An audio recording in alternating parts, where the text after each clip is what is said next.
সাহিত্যের সেরা সময়।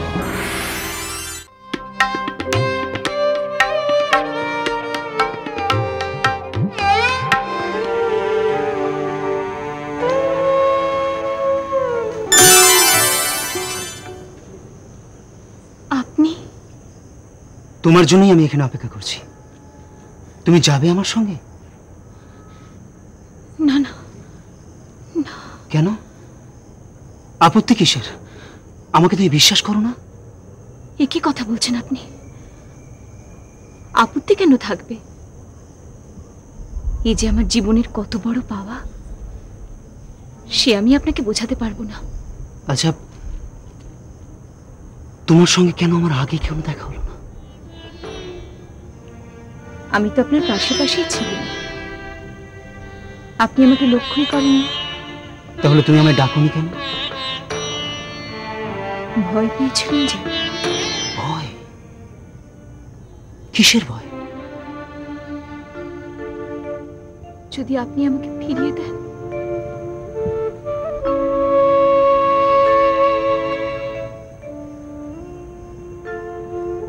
সত্যি তুমি কত পবিত্র, কত নিষ্পাপ, কত সুন্দর তুমি। ছি ছি ছি ছি ছি ছি। কিসের ছি ছি? আমার প্রাণে যা চাইবে আমি তাই করব। মনে রাখিস ক্ষমা, আমি তোর মনি বা তুই আমার দাসী। আমি কিন্তু হাটে হাড়ি ভেঙে দেবো বলে দিলাম। তুই এখান থেকে দূর হবে না। না, আমি যাব না। তোমার কোনো ক্ষতি হলে তখন আমাকেই তো তার জবাবদিহি করতে হবে। না না, কোনো ক্ষতি হবে না। আপনি চুপ করুন, আপনি কোনো কথা বলবেন না। যান যান এখান থেকে। সব বেটা ছেলেকেই আমার খুব ভালো করে জানা আছে। দাঁড়িয়ে রইলেন যে? সিধে কথায় যদি না যান তাহলে কিন্তু আপনাকে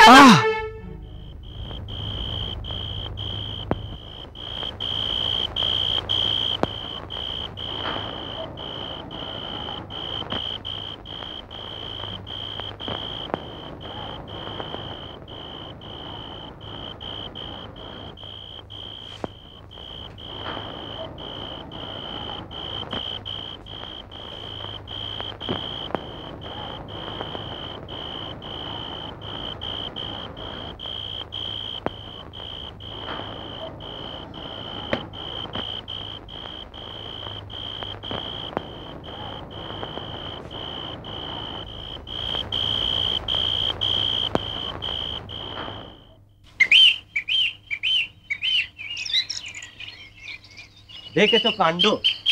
বেলা 6:30 বাজতে চললো, এখনো মক্কেল ভস ভস ভস ভস করে ঘুমোচ্ছে। বলি, ও জগা, জগা রে, ওরে ওঠ রে বাপ, ওঠ। ও ও আপনি যে নেশা কি তোর এখনো কাটেনি নাকি রে? কি কি হয়েছে? কি হয়েছে? হয়েছে তোমার মাথা আর আমার মুন্ডু। দাও ভাড়ারের চাবিটা দাও, চাল ডাল তো বার করতে হবে নাকি? আরে বাবা দাঁড়াও না, দাঁড়াও। হ্যাঁ যাও। এই জগা, বলি এত বেলা হয়ে গেল, আমাকে একবার ডেকে দিতে পারিসনি? ওই কালকে পালা গান শুনতে গিয়েই তো যত সব যাকে ঠাকুর, তুমি এক কাজ করো, তুমি আমার জন্য একটা ছ্যাকরা গাড়ির বন্দোবস্ত করো তো। ছ্যাকরা গাড়ি? হ্যাঁ। বাবু কোথায় যাবেন? বলবে আমি গঙ্গার ঘাটে যাব। এই গঙ্গার ঘাট? হ্যাঁ। এতটুকু রাস্তা কি যেতে চাইবে? আচ্ছা বেশ, তাকে বলো আমি বেশি ভাড়া দেবো। যাও তাড়াতাড়ি যাও। ঠিক আছে। বাবু বলছিলাম যে বেলা তো অনেক হয়েছে, আজকে চানটা না হয় ওই কল ঘরেই। তুই একদম চুপ করবি, তোর জন্য কিন্তু এই এত সব কাণ্ড হলো। যা তাড়াতাড়ি গিয়ে আমার শুকনো কাপড়টা এনে দে, যা।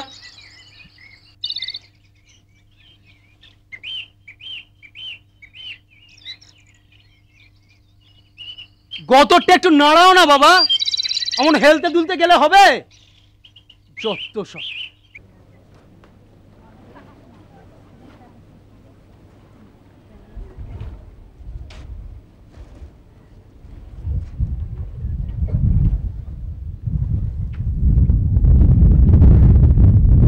শুনছেন? আজ যে এত দেরি হলো বলো? আমি তো সেই কখন থেকে হানটান করছি, ভাবছি কোনো বিপদ আপদ হলো না তো আপনার। তারপর ভাবলাম ব্যস্ত মানুষ, হয়তো কোথাও গেছেন। না আসলে আসলে আমি একটু ঘুমিয়ে পড়েছিলাম। তো আপনার সঙ্গে যে কাজের মহিলাটি থাকেন তাকে তো দেখতে পাচ্ছি না। না, তার আর ছুটি। ওই দেশ থেকে তার এসছে কিনা, তাই কদিনের তরে তাকে ছুটি দিয়েছি। ও, আপনার তো স্নান হয়ে গেছে। হ্যাঁ, অনেকক্ষণ। আপনার জন্য দুটি কথা কইব বলে সে কখন থেকে চাতক পাখির মতো দাঁড়িয়ে রয়েছি।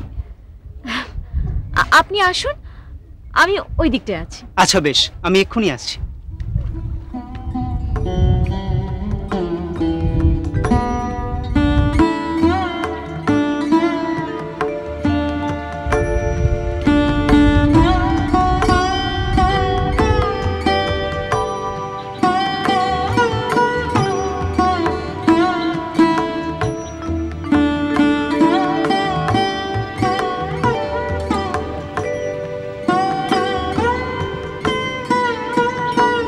এই যে আমি এখানে।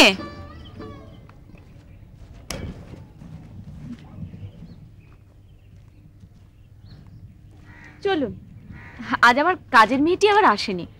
আপনি যদি আমাকে একটু এগিয়ে দেন তাহলে ভারী উপকার হয়। বেশ চলুন।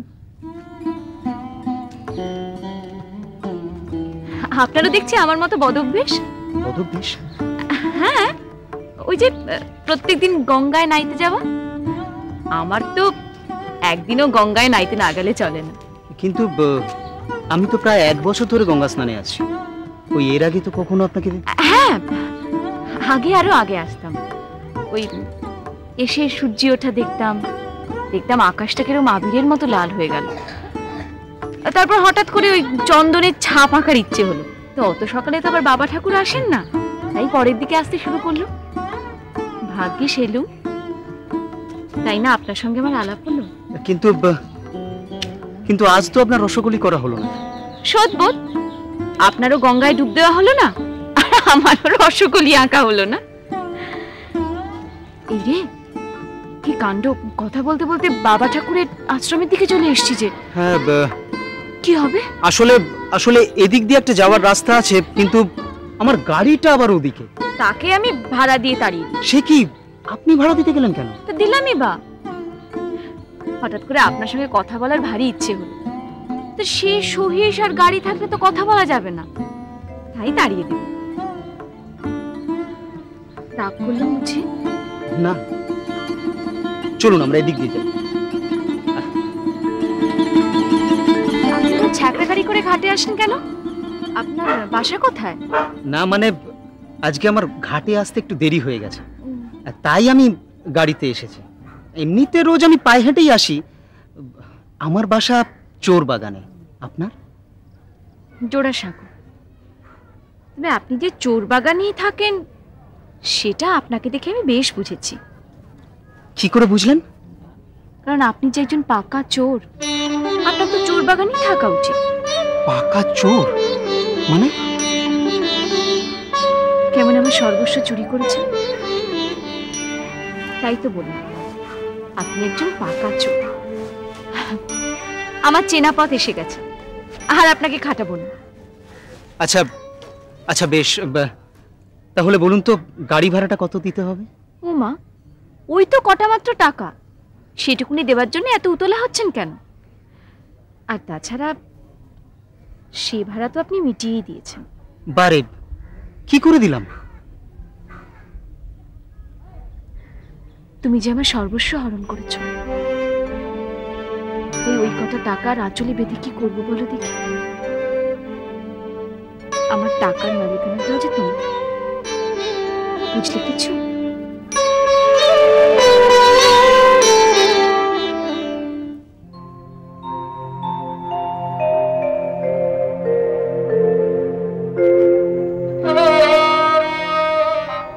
কি গো, সারাদিন তুমি এমন উপোস করেই থাকবে নাকি? অনেক রাত হলো, এবার সাজ পোশাক ছাড়ো। তুই যা দেখি ক্ষমা, আমার জ্বালাস না। ঠিক আছে বাবু, আর জ্বালাবো না, কিন্তু এই শরবতটা খেয়ে নাও দেখিনি। নাও। আমার কিছু ভালো লাগছে না রে ক্ষমা। কেন যে মরতে তাকে মনের কথা বলে দিলুম কে জানে। সে তো ভালোই করেছো। তার সঙ্গে আলাদা করে কথা কইবে বলেই তো আজ আমায় নাইটে নিয়ে গেলে না। সে পর্যন্ত ঠিকই ছিল, কেন যে তাকে তুমি বলে ডেকে ফেললুম। বললুম তুমি চোর, তুমি ডাকাত, তুমি আমাকে নিঃস্ব করেছো। সে তো ভালোই করেছো। আরে বাপু, এই পাঁটার গায়ে কোপ পড়বে কি পড়বে না বলে কাঁতার নড়ছিল, পড়ে গেল কোপ, মিটে গেল ঝামেলা। না ধরো ধরো দেখিনি, খেয়ে না।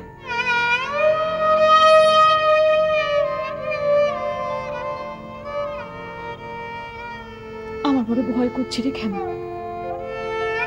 যদি যদি সেই মানুষটার ঘাটে না আসে, যদি তার সঙ্গে আর কোনোদিন দেখা না হয়, কেন যে মরতে তাকে পীড়িতের কথা বলতে গেল, দুটো দিন সবুজ হইল না আমার। আমি যত ভাবছি তত আমার হাত পা ঠান্ডা হয়ে আসছে রে ক্ষেমা। তোমাকে নিয়ে হয়েছে বাপু যত ঝামেলা। এতদিন পীড়িতের কথা বলতে পারছিলে না বলে তোমার ছটফটানি হচ্ছিল, এখন বলতে পেরে শুরু হয়েছে নতুন রকম ঝকমারি। আরে বাপু, তুমি তো আর কচি খুকিটি নও।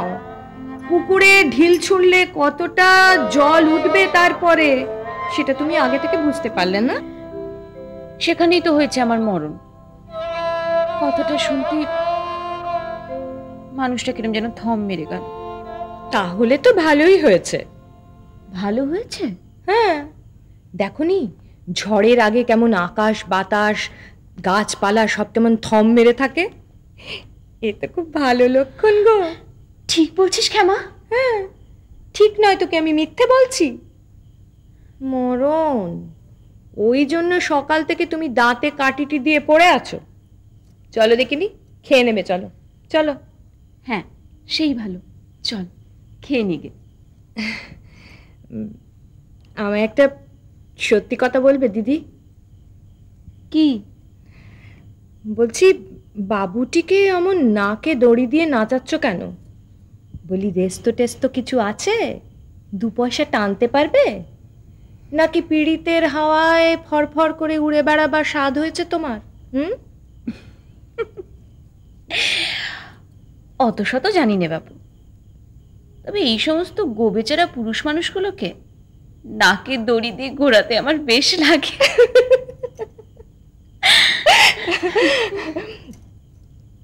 আচ্ছা দিদি, বলছি কি যে ওই যে বাবু, বাবু দেখতে কিন্তু বেশ, হ্যাঁ, তার চোখ মুখ গায়ের রং খুব সুন্দর। তোমরা দুটিতে যখন দাঁড়িয়েছিলে না, যেন মনে হচ্ছিল দুটি গোলাপ। আমার একেবারে চোখ জুড়িয়ে গেল। আমরা দাঁড়িয়ে কথা কইছিলাম, তুই দেখলি কোত্থেকে? তুমি আমাকে নাইতে নিয়ে গেলে না, তখনই বুঝেছি কিছু একটা মতলব আছে। আমি তাই ওই বাবা ঠাকুরের ঝুপড়ির ওখানে লুকিয়েছিলুম। তোমার আসতে দেরি দেখে আমি উঠে গেছি। দেখি আহা, দুজনে দাঁড়িয়ে আছো যেন দুটি গোলাপ ফুটেছে। চোখ আমার জুড়িয়ে গেল দিদি। ওরা মুখী, যা, ওই গোলাপ ফুলকে তোর যখন অতই পছন্দ, তোকে দিয়ে দিল, খোপায় গুজে রাখিস গে। ওরে বাবা, না বাপু না, ও গোলাপে কাঁটা ফোটার ভয় আছে। আর আমি বেশ ভালো করেই জানি ওই গোলাপ তুমি কারুর হাতে তুলে দিতে পারবে না। রসিকতা রাগ দেখে পুরার মুখে, জাগে খাবার জায়গা কর। তুমি আসো, আমি করছি খাবার ব্যবস্থা।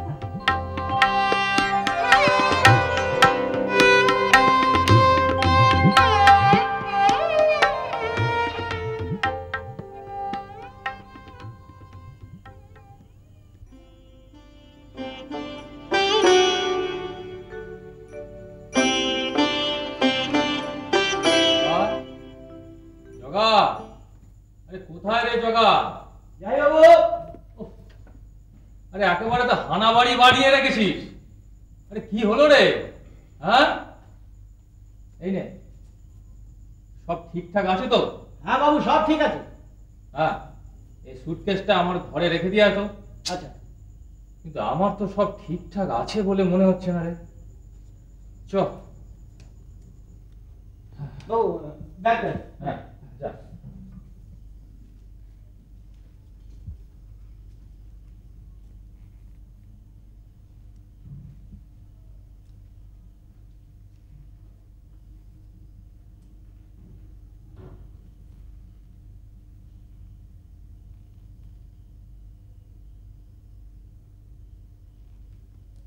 কি হে ভায়া, ভায়া জীবিত না মৃত? কে?